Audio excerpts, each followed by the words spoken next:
अजीम leader को आज हम लोगों ने खो दिया है।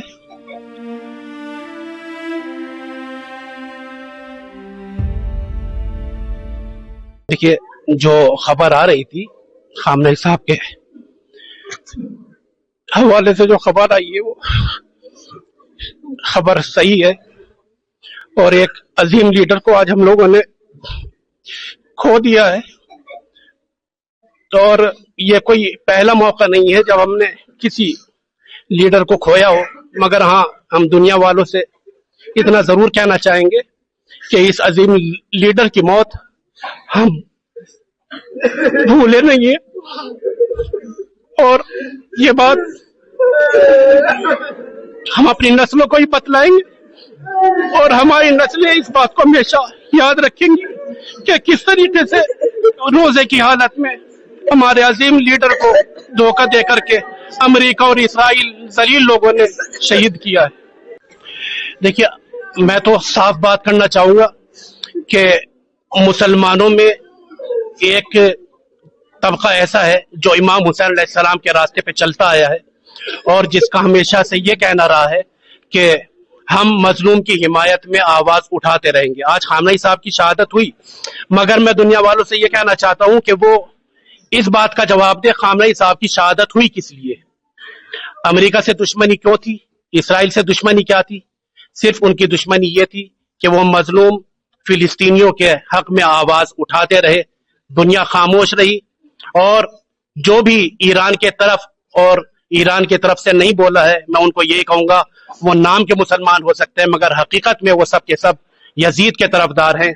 और जो हुसैनी है वो हमेशा मजलूम की तरफदारी करता आया है।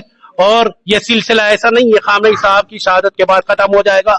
ये शहादत हमारी मीरास है और इंशाअल्लाह ये सिलसिला इसी तरीके से आगे चलता रहेगा।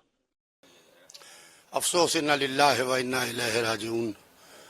बहुत अफसोसनाक खबर है जैसे ईरानी मीडिया से निकल के आ रही है कि आयतुल्लाह सैयद अली खामनेई साहब शहीद हो गए हैं। हम शहादत से घबराते नहीं हैं। शहादत अहले बैत के घर की मीरास है। कल के यजीद ने इमाम हुसैन अलैहिस्सलाम को शहीद करके ये समझा कि हमने इस्लाम को ख़त्म कर दिया है। आज के यजीद वक्त ने खामनेई साहब को शहीद करके ये बताया कि हमने पूरी तरीके से ईरान को ख़त्म कर दिया है। न कल का यजीद कामयाब हुआ था, न आज का यजीद कामयाब हुआ है और भरपूर तरीके से इसका जवाब दिया जाएगा इंशाअल्लाह। अल्लाह ने चाहा तो ईरान भरपूर तरीके से इसका जवाब देगा।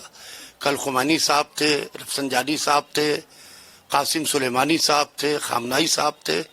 अल्लाह इसी ज़मीन से, ज़रखेज़ ज़मीन से ईरान की किसी और को खड़ा करेगा जो यहूदियत का खात्मा करने के लिए इंशाअल्लाह फिर निकल के आएगा इस जुल्म का खात्मा करने के लिए, और वो इस जुल्म का खात्मा करेगा और ये यहूदी नेताओं को पूरी तरीके से निस्तो नाबूद करेगा। सर, लेकिन एक बड़ी बातचीत है कि बातचीत चल रही थी दोनों तरफों से।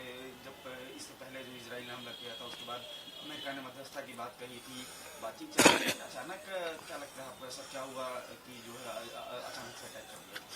देखिए, जहाँ तक बातचीत की बात है, ईरान पूरी तरीके से बातचीत के मूड में था। ईरान बातचीत की बात कर रहा था और ईरान डिफेंस मोड पर था, अटैक मोड पर नहीं था। जिस तरीके से कल ईरान के ऊपर हमला किया गया और पूरी तरीके से प्लानिंग के साथ में हमला किया गया तो ईरान डिफेंस मोड पर था। अब बहरहाल मजबूत भरपूर तरीके से ईरान जवाब देगा।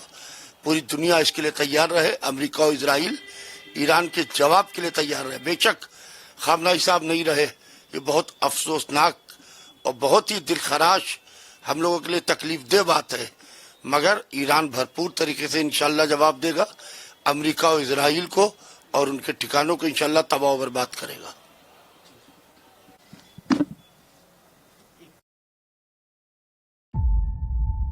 जीरो हमने इन्वेंट किया, हमने बताया दुनिया को जहां योग है वहां रोग नहीं। सबसे पुरानी सभ्यता है हमारी।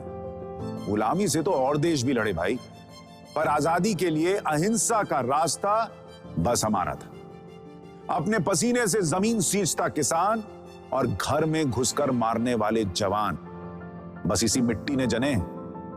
इसके हाथ ने जब थामा जज्बा तो इतिहास रचे। कदम बढ़ाए तो चांद का वो हिस्सा चूमा भाई जहां कोई कभी नहीं पहुंचा। आज पूरी दुनिया में शान से लहरा रहा है तिरंगा। और इसके पीछे है गर्व से भरी अनगिनत कहानियां जो लिखी जा चुकी हैं और लिखी जा रही हैं, जिन्हें मैं सुनाऊंगा राष्ट्रगर्व रोज शाम 6:25 पर।